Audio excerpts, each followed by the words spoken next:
Michelle, go ahead.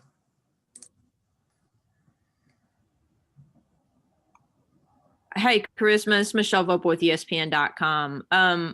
You've had a really good season, but these last 5 games, you've really turned it up. I think you're averaging over 24 points a game. Is there anything in particular you think is happening, or is this just you feel like you're just coming into your own as a scorer?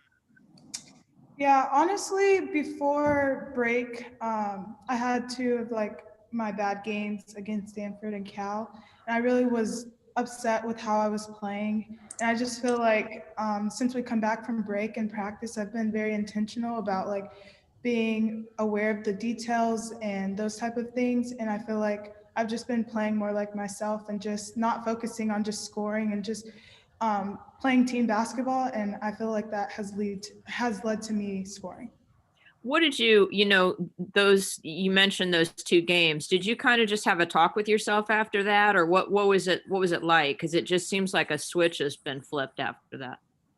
Yeah, I talked to Coach Cori about it actually, the night after this, or the night of the Stanford game, and I was just telling her how upset I was with myself about how I was playing both offensively and defensively. And we talked about it, and we talked about how I need to be able to just get back to neutral, and how when I'm in practice, I need to take everything seriously, even if it's the little details that you think don't matter. Just take it seriously, because those are what separates people in the actual game. Thank you. Thank you. Joe, go ahead. Charisma, what was said at the beginning of the fourth quarter? Because they really made that big run. I think you were up 18, and then they took a 2-point lead. So what was kind of said at the beginning of the fourth to kind of get things back on track? Yeah, I think mainly just being tough. We know that Arizona State is such a tough team, literally every time we play them. And we knew that we needed to match their intensity. And even before the third quarter, Coach Cori told us that the third quarter was their best quarter. So I think just going into the fourth quarter, we all just made a decision that we need to decide to play defense, to score, to work together as a team. And I felt like we started to do that in the fourth quarter. Did you feel like the game really came to you at the beginning of the fourth because you made those 3 3-pointers to kind of get you guys back in the lead? Yeah, in the locker room, we talked about those 3 3-pointers, and Coach Cori mentioned how it's not just me, it's my teammates being aware that I was hot and just getting me open and executing the plays. So credit to my teammates for just executing and knowing that I had the hot hand. Okay, thanks. Thank you. Gavin, go ahead. Hey, Charisma, congrats. First off, how's your neck feeling? What exactly happened there with that? And then also, just talk about the first half a little bit. There was obviously a lot of free throws taken, a lot of fouls. You guys were able to force 15 turnovers. It was a somewhat sloppy first half. So how hard was it for you guys to sort of try to turn things around or have a different second half? Yeah, my neck is okay. I just ran into the screen and kind of whiplash, but I'll be fine. And then just in the first half, I felt like we really were just assertive on defense, especially in the first quarter. Sorry. What was the other part of your question? I was just talking about all the free throws. I think you guys took around 25 free throws in the first half, something like that.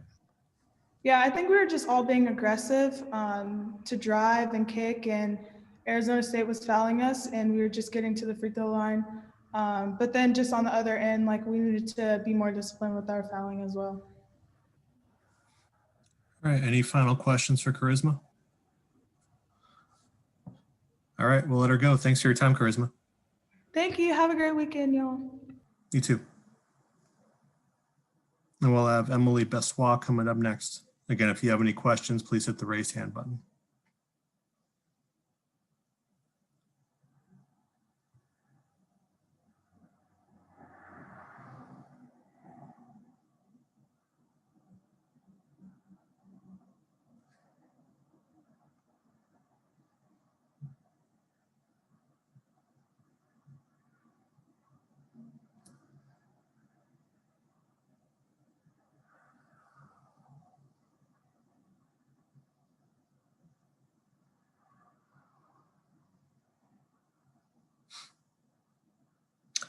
All right, we'll get started here with Emily. Let's get started with Gavin. Hey, Emily, congratulations. Another game in double figures. It seems like you're getting more and more used to things as the season goes on as a freshman. So how's it been just getting more comfortable with, playing at a higher level so far in your career? Thanks. Yeah, it's been hard work but it's been fun. And just to have that confidence of my teammates, of my coaches, and of myself, that feels good. And that's why I feel confident to take the shots I'm taking, to play out there. And that has definitely evolved within the last couple of months. And yeah. Michelle, go ahead. Yeah, Emily talked about that confidence and how good it feels. I mean, in that moment, when Michaela gets the ball, I mean, she's your senior All-American and she kicks it out to you. I mean, which was a great play for her, but that she has that trust in you and then you're ready to hit that shot. Can you talk about being ready for that as a freshman and what it feels like to have a senior, make that pass? Yeah, definitely. I feel honored that Mick has that trust in me, and it means a whole lot to me. Also about that confidence in that moment, honestly, I didn't think about it. And I believe that's when everybody plays best, when you just don't think about taking the shot. So I guess that's where I got my confidence, that I just felt in the rhythm. And also that I received the pass from Mick, that she gave me that trust within that moment.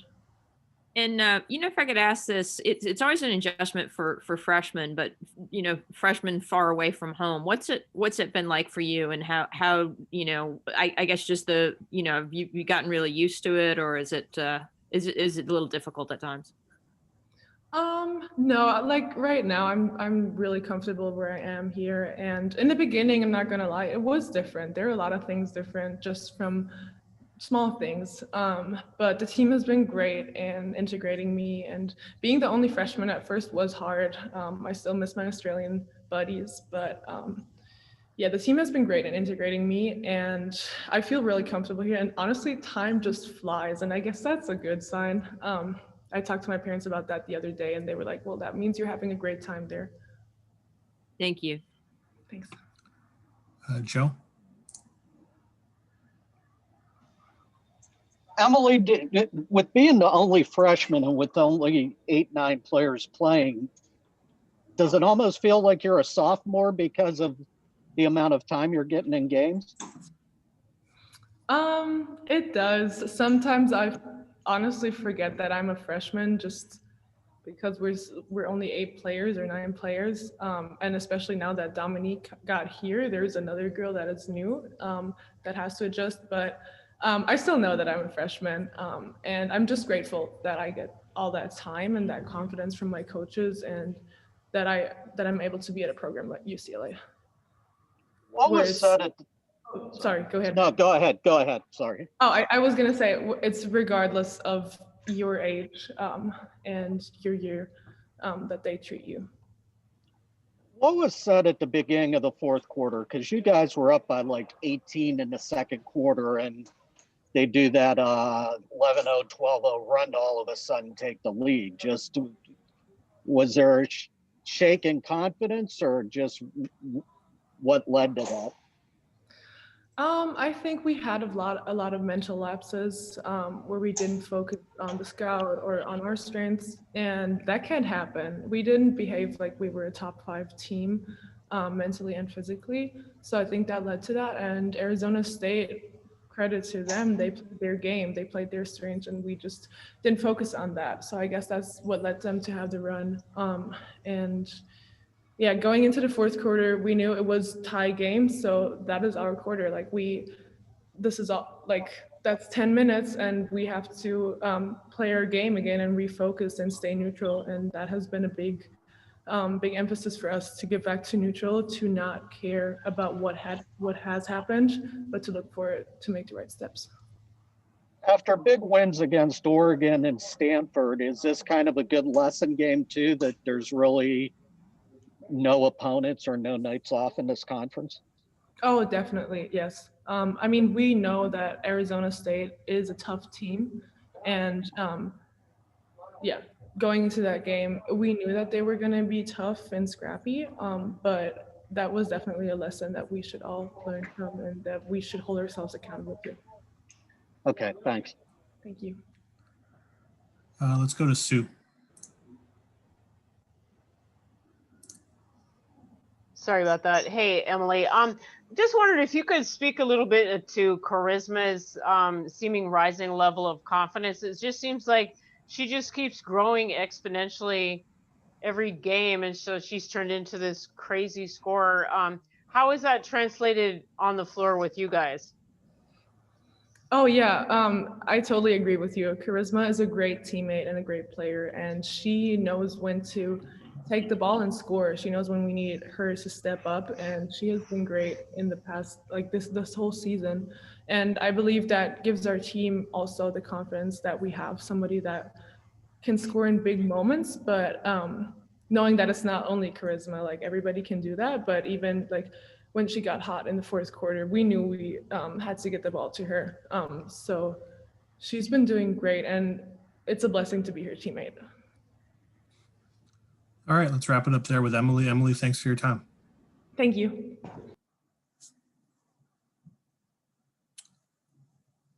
And we'll finish up here with head coach Cori Close.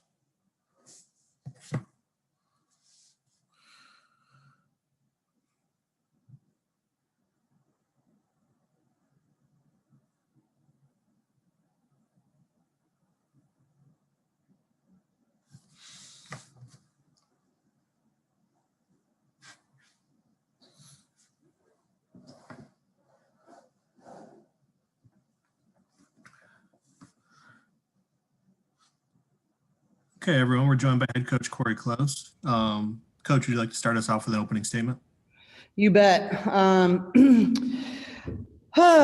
First of all, credit to Charlie. The way she gets her teams to play hard every night, and they were the tougher, more together team. And I just think they deserve a lot of credit for how they fight. And Charlie gets her teams to do that year after year after year after year. And, you know, credit to them in that. You know, it was not a good night for us. What we've said is such a strength of ours wasn't tonight. We took a couple steps back in terms of our togetherness, our toughness, our neutral thinking. You know, I thought we had the first quarter was good and the first couple minutes of the fourth, and that's it. And I always say, you know, we're just not very good coaches when we have to coach other things outside of strategy. And so we have to take responsibility for that. And so hopefully I'm glad we survived. I'm glad we found a way to win. But we really got to take some ownership and responsibility and learn about why. Why did that happen? Because we're about to enter into a much tougher environment. The two toughest road trips back to back in the Pac-12.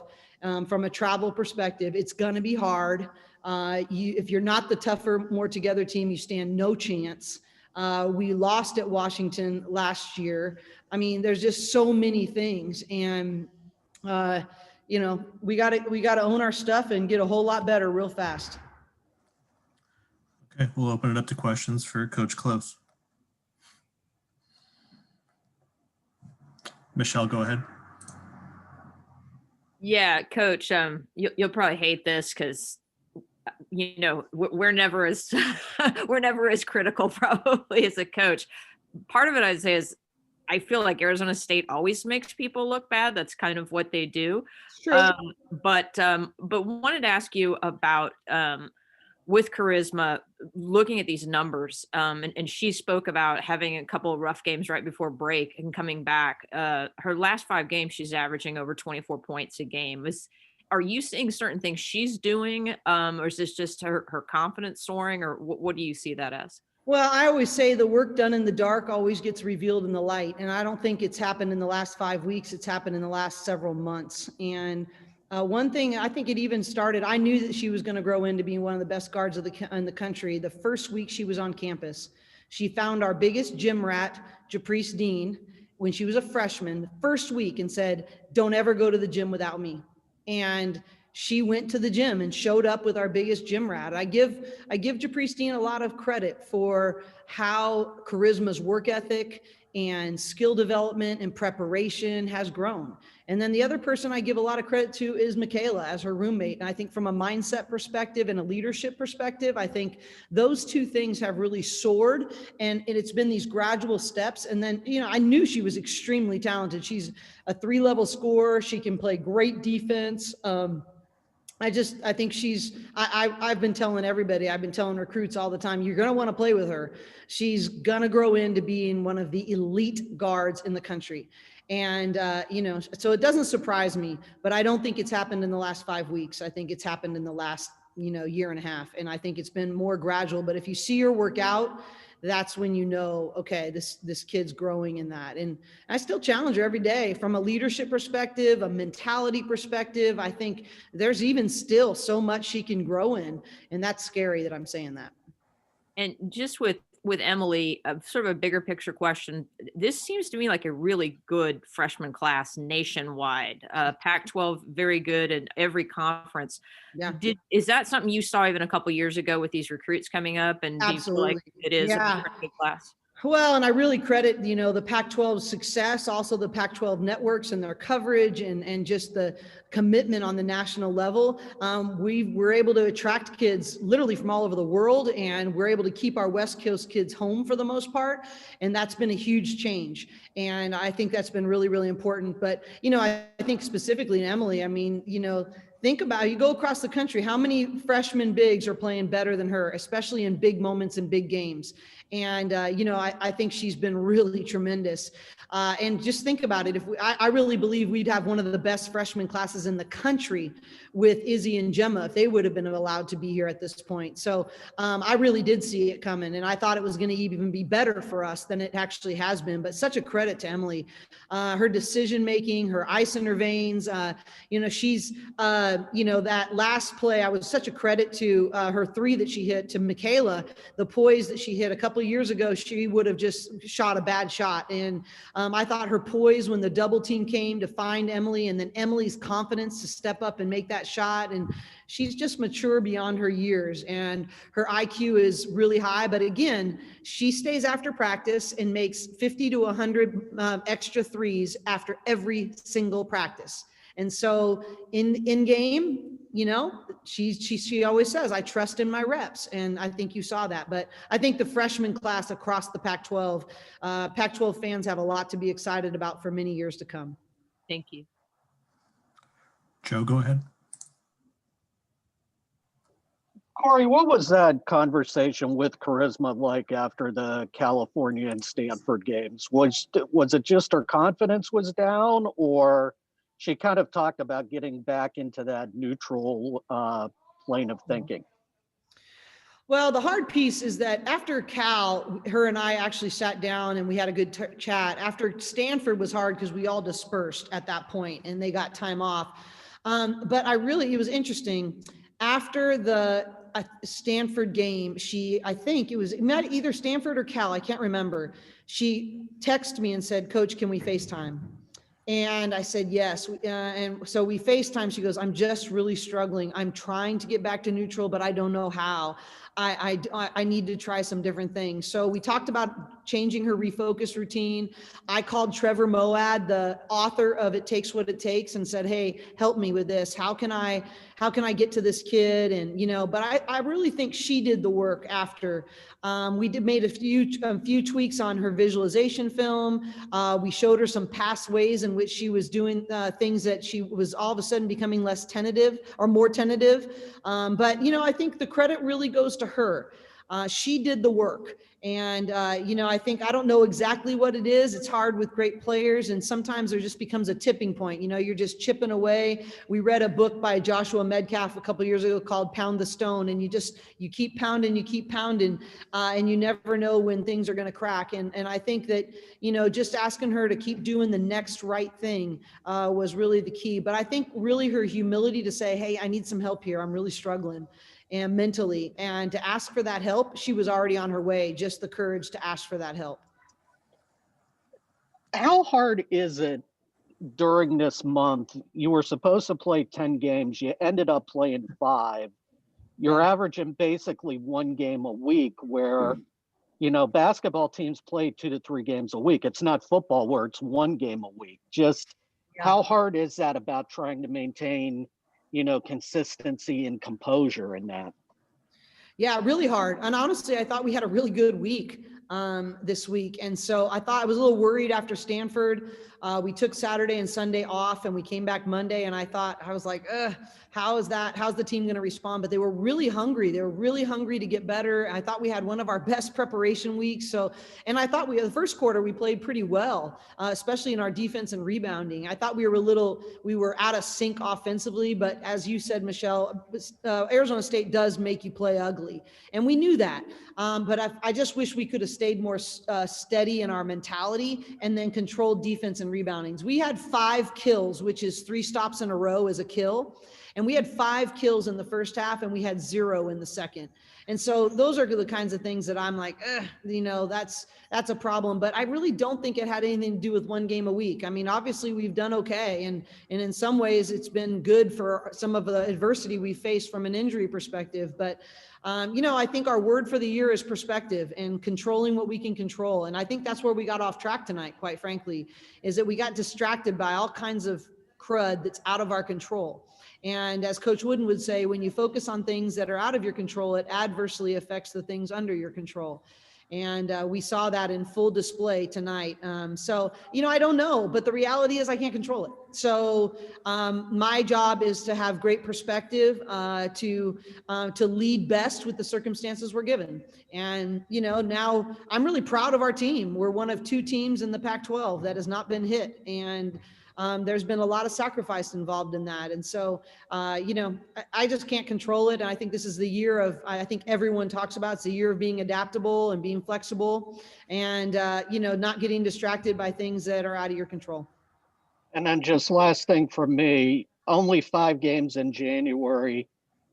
And with the depth that you have, is this good going into February where you think you might have gotten the injuries and all that out of the way? And who knows? I have no idea. I think it'll be interesting. But the reality is the NCAA tournament's going to have 2 games in a week. So we got to get good at that sometime. So I think that's how I would look at February is if we only have 8 and one of those is a high school senior that's been thrown into the mix, then this is what we got. So, and we want to do really well in the NCAA tournament. So how do we prepare with what we have with 2 games a week, and how do we do that best? And reality is we're going to find a way. We're going to find a way to put our young women in positions to be successful. And we're going to prepare in a way that gets us ready to meet those challenges. All right, we got time for just a couple more. Let's go to Gavin. I'll stay however long you need. Hey, Coach. Thank you. So I feel like a big part of the game was the turnovers. In the first quarter, you were able to force 11 Arizona State turnovers. And then you sort of talked a little bit about how the game got kind of scrappy and both sides started committing them. And there was a lot of fouls and free throws in the second. What about Arizona State just makes the game sort of sloppy, like you said? Well, I mean, they play so hard on defense, and they run the shot clock down. How many times it was at 5, 4, 3, 2, 1, and so they just make you play defense for long periods of time. They're extremely physical. They pick you up full court. What I was disappointed about in our team is that I thought Arizona State won the 50-50 balls, like the balls on the ground and who comes up with it, or just the scrum defensive boards underneath the basket. They came up with it, and credit to them. And we got to take ownership of that from our perspective. I mean, we got out hustled, we got out tough. That's the reality. And, I told them in the locker room, look, y'all, I'm not a very good coach. When I got to coach like emotions or toughness or stuff, then I'm behind the play from an X's and O standpoint or an anticipation standpoint. And I'm like, that's on you. That's your responsibility to not make me, coach those kinds of things. And we got to own that because, they play really hard, but nothing they did surprised us. And you got to be able to be tough enough to meet those challenges. You know what Arizona State's going to bring. You know how physical it's going to be. And we should have learned from the first time we played them, and we didn't. So we got to own it and give credit to them for how they hustle and how hard they scrap. But we got to own our own stuff at the same time. And then just to follow up, was there a change in the defensive game plan going into the second half? Because sort of after all those fouls in the second, they didn't have a single turnover in the third quarter, and that seemed to help them spark that run. So was there a change in the defensive mentality trying to avoid the fouls, or is that just how the third quarter went? Yeah, I think it was much more. I didn't think we were going to turn them over that much the entire game. And we're not I don't want us to be a high risk, high reward defense. We needed to be solid. And yes, they turned it over, and that's great. We actually didn't capitalize very well. I didn't think we were good off their turnovers nearly as much as we should have been even in the first half. I thought we were just as ugly when we forced live ball turnovers. We didn't convert on numbers breaks. We didn't pass the ball cleanly. We did way too much off the bounce and way too little off the pass and off the cut. But the reality is, where I was most disappointed is on rebounding. We were on the inside. The first 3 possessions of the second half in the third quarter, we didn't get around the low post. We didn't deny reversals, which is what was the number 1 key of the game plan. We didn't deny the high post or the low post, which is what forced them into some of those turnovers in the first half. We didn't change. We changed our defenses a lot, but especially in the first half, but we tried to do that in the second half as well, but we weren't locked in enough. And so we just were making way too many mistakes. And so we were trying to use schemes to get our rhythm back when we really needed to just, buckle down and do what the game plan asked. And we really never did that well. We talked about taking away baseline drives, and I think we gave up 7 of them in the second half. Just all the things we said we had to take away. If they beat you on something else, so be it. Credit to them. But on things that are under your control, that are a part of the game plan, that's unacceptable in my mind. All right, any final questions for Coach? All right, thanks for your time, Coach. Yeah, thank you all for being here. Appreciate it.